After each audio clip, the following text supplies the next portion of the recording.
Viewer সবাই কেমন আছেন? আশা করি ভালো আছেন। তো ছাদ বাগানে চলে আসলাম। ছাদ বাগানে এসে দেখি রোদ নেই, একদমই ঠান্ডা, হিমেল হাওয়া বইছে, কুয়াশা। সোয়েটার চাদর পরে মাস্ক পরে চলে আসলাম বাগানে। এসে দেখছি বাগানের অবস্থা। তো পুরো বাগানটা ঘুরে দেখছি যে কি অবস্থা। রোদ থাকলে রোদে কাজ করা যায়, রোদ না থাকলে কাজকর্ম করা যায় না। আর এদিকে আমার কবুতর মুরগিকে খাবার দিয়ে ঢেকে দিলাম। তো এদিকে চন্দ্রমল্লিকা ফোটা শুরু করেছে, এদিকে গাঁদা ফুটে আছে, ক্যাকটাস ফুটে আছে, জবা ফুলের গাছ, এইদিকেও গাছ, নানা রকম গাছ হচ্ছে। ফুল ফোটার সময় হচ্ছে, শীতকাল, গোলাপ ফুটবে, নানা রকম ফুল ফুটবে। এদিকে সব ফুলের গাছ। এদিকে হচ্ছে খয়েরি গাঁদা হচ্ছে, আর এদিকে গাঁদার বিচি করছি, শিউলি, দোলন চাপা, নানা রকম ফুল। তো এদিকে কিন্তু আমার সিম গাছেও ফুল এসে গেছে, সিম ধরছেও। এই যে ছোট ছোট সিম ধরে আছে, এই যে ছোট মালবেরি ফল পেকেছে।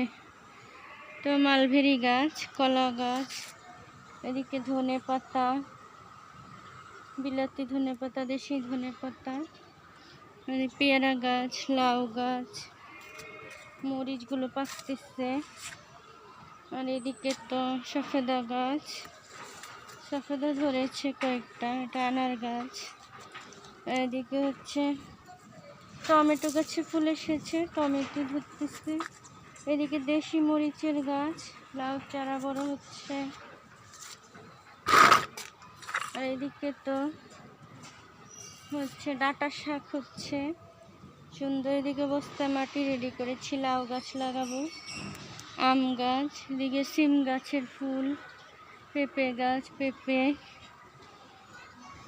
তো এদিকে হচ্ছে সফেদা গাছ, আর একটা সফেদা ধরেছে, বড়ই গাছ, সাজনা গাছ, শাকসবজি, থানকুনি পাতা, কাঁঠাল গাছ, জামরুল, আতা, মাধবী পেয়ারা, আমড়া গাছ, ডালিম, নানা রকম গাছ, মালটা গাছ, লেবু গাছ। তো এই সিজনে কিন্তু গাছে অনেক পানি দেওয়া যাবে না, গাছের গোড়া এরকম শুকনো শুকনো রাখতে হবে, বেশি পানি দেওয়া যাবে না, বেশি খাবার দেওয়া যাবে না, পরিমাণ মতো পানি দিয়ে শুধু বাঁচিয়ে রাখতে হবে, তাহলে গাছে ফুল ফল আসবে। অতিরিক্ত পানি দিলে নতুন পাতা শাখা বের হয়ে যাবে, তখন কিন্তু ফুল ফল কম হবে। ডালিম গাছে ফুল এসেছে, দুটা ধরেছে, ব্যাগ বেঁধে দিয়েছি। আর এই যে বেগুন গাছগুলো, এদিকেও মালবেরি ফুল পেকেছে গাছে, পুঁই শাকের মুচি হয়েছে। আর এই বিলম্ব ফুলের চারাটা লাগিয়ে দিলাম কয়েকদিন আগে, মাটি দিতে হবে গোড়ায়।